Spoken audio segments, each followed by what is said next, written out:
hal memberi di dalam kehidupan bersama-sama dengan saudara-saudara kita. Dan saudara-saudara kita di Indonesia ini masih banyak yang perlu diberi. Tidak harus memberi yang jauh-jauh di luar negeri sana, cukuplah di Indonesia saja.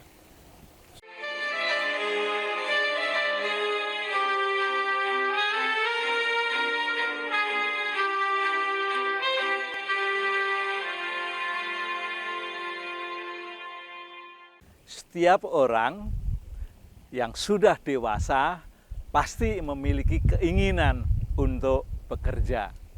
Apakah bekerja itu di pemerintahan, di institusi swasta, ataupun dilakukan secara mandiri. Ya. Dan setiap orang yang bekerja itu memiliki tingkatan-tingkatan tertentu sesuai dengan kecakapannya. Apakah itu kecakapan yang didasari oleh pendidikan atau oleh keterampilan. Nah, semua ini pekerjaan dapat memberikan hasil, dapat memberikan upah. Upah itu dalam bentuk uang. Nah, oleh karena itu, apa yang dihasilkan, yang diterima upahnya satu orang dengan orang yang lain, sekalipun pekerjaannya sama di sebuah institusi, tetapi hasilnya boleh berbeda. Nah, sekalipun hasilnya berbeda, bukan berarti yang penghasilannya tinggi akan memperoleh kenikmatan, kebahagiaan yang lebih besar dibanding temannya yang memperoleh penghasilan lebih rendah. Sebab orang yang memiliki penghasilan lebih besar dan yang lebih tinggi belum tentu ya, dia dapat mengelola uang dengan cara yang sama. Nah, ada orang yang bekerja tadi memberikan tabungan atau mengumpulkan bisa lebih banyak karena penghasilannya lebih banyak. Dan ada juga orang yang mengumpulkan lebih sedikit karena penghasilannya memang sedikit. Meskipun demikian, orang yang mengumpulkan banyak tidak selalu berkelebihan. Begitu halnya orang yang mengumpulkan sedikit tidak berarti kekurangan. Artinya apa? Dari dua kelompok manusia yang bekerja dan mengumpulkan tadi, yang satu mengumpulkan lebih banyak, yang satu mengumpulkan lebih sedikit, tetapi semuanya tidak ada yang berkelebihan, tidak ada yang berkekurangan. Ini artinya bahwa keduanya mengumpulkan dalam hal untuk hidup cukup.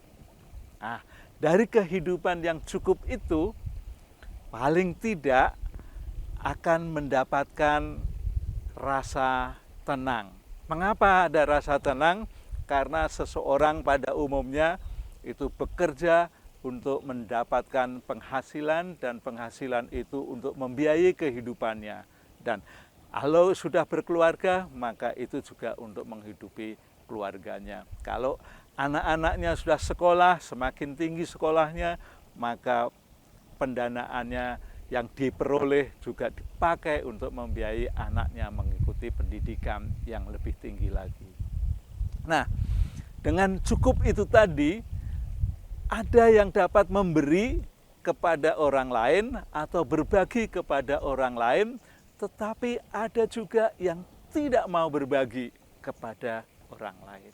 Nah, orang yang berbagi kepada orang lain ini juga ternyata memberikan rasa nikmat tersendiri bagi dirinya, memberi rasa yang bahagia ketika dia dapat memberi sesuatu kepada seseorang.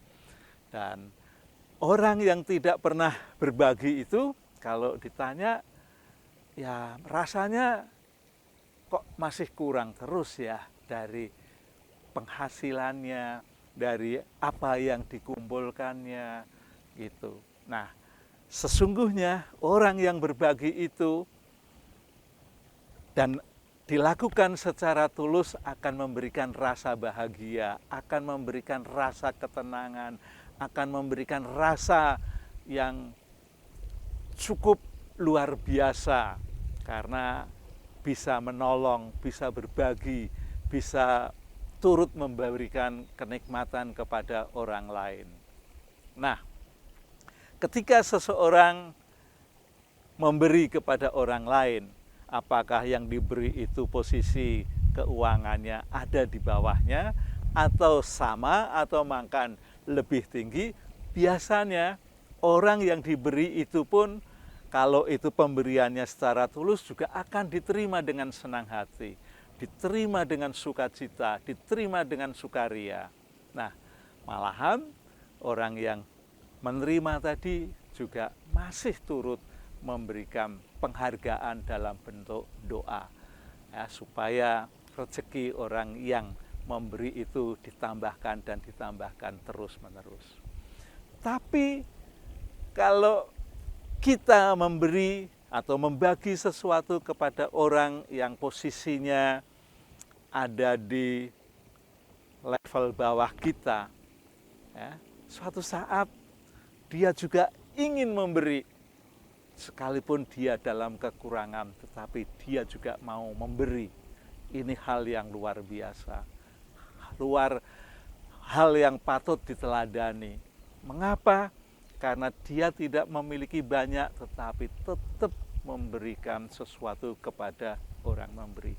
Ini artinya orang yang saling bisa memberi ini itu dapat memberikan keseimbangan, ya. Yang memberi sesuatu kepada orang yang berkekurangan atau ada di bawah kita, itu kita sebetulnya memberikan kecukupan, meningkatkan kekayaan dalam arti tidak materi, ya, tetapi kekayaan batin. Begitu halnya orang yang kita lihat tadi tidak cukup keuangannya, tetapi dia juga bisa memberi kepada orang yang lebih tinggi, dan pemberiannya pun juga dilakukan dengan tulus, dan itu pun sebenarnya juga memberikan sebuah kekuatan, memberikan pengayaan, terutama yang tidak dimiliki oleh seseorang yang dianggap lebih tinggi derajat ekonominya, derajat keuangannya, derajat pendidikannya. Sebagai misal, ya, orang yang berpendidikan dan memiliki pekerjaan di kantor dan kelihatannya kehidupannya lebih mewah karena memiliki motor atau memiliki kendaraan roda 4, maka dia memberi karena ada yang bisa dibagikan, entah itu oleh-oleh dari perjalanan, entah itu hadiah untuk anaknya. Tetapi orang yang diberi tadi, yang sifatnya keadaan ekonominya lebih rendah, dia akan bisa memberikan juga dari apa yang ia hasilkan. Misalnya dia membuat, ya apa namanya ya, yang dari ubi itu, ketela yang dibuat opak lah. Ternyata itu juga diberikan dengan sukarela dan diterima dengan baik. Tetapi setelah dicicipi, waduh rasanya kok enak. Akhirnya orang yang tidak pernah mendapatkan atau membelanjakan makanan dalam bentuk opak yang terbuat dari ubi tadi datang ke rumahnya. Bapak, Ibu, aduh masakannya, opaknya enak sekali loh. Aku senang menikmati makanan yang Bapak Ibu buat. Nah, itulah yang memberikan kekayaan dalam hal batiniah, bukan dalam bentuk kekayaan materi. Jadi kekayaan tidak selalu harus dilihat dari segi keuangan, dilihat dari segi materi, tetapi juga bisa dilihat dari segi batiniah. Nah, oleh karena itu sekali lagi dalam hal memberi, saling memberi ini, baik yang dilakukan oleh orang yang lebih tinggi posisinya kepada orang yang lebih rendah, atau sebaliknya orang yang posisi lebih rendah kepada orang yang lebih tinggi posisinya, itu sebetulnya saling menguatkan, saling memberi kekayaan dalam bentuk batiniah. Dan hal demikian itu sangat diperlukan karena membangun adanya keseimbangan. Keseimbangan apa? Ya keseimbangan batin, keseimbangan kesenangan ya, yang tidak bisa dinilai dengan nilai ekonomi atau dengan rupiah. Nah, ini semua boleh kita teladani untuk kita mau saling berbagi. Karena berbagi itu sebenarnya merupakan bagian dari pengucapan syukur, ya, pengucapan syukur yang diterima dari Sang Khalik, ya. Pengucapan syukur yang diberikan secara cuma-cuma oleh pencipta alam semesta itu. Jadi sekali lagi berbagi dan memberi itu karena hidup kita sudah cukup, hidup kita tidak perlu berlebihan, dan itu membuat keseimbangan karena apa yang dilebihkan pada diri kita salurkan kepada orang lain, dan orang lain yang menerima akan merasakan kebahagiaan tersendiri, merasakan kesenangan tersendiri, merasakan kenikmatan tersendiri. Dan ketika seseorang juga diberi karena tidak ada yang pernah dia nikmati, ternyata itu juga memberikan kenikmatan tersendiri bagi orang itu. Demikian ya soal hal berbagi, hal memberi di dalam kehidupan bersama-sama dengan saudara-saudara kita. Dan saudara-saudara kita di Indonesia ini masih banyak yang perlu diberi. Tidak harus memberi yang jauh-jauh di luar negeri sana, cukuplah di Indonesia saja. Demikian yang bisa saya sampaikan. Sampai ketemu pada sesi berikutnya.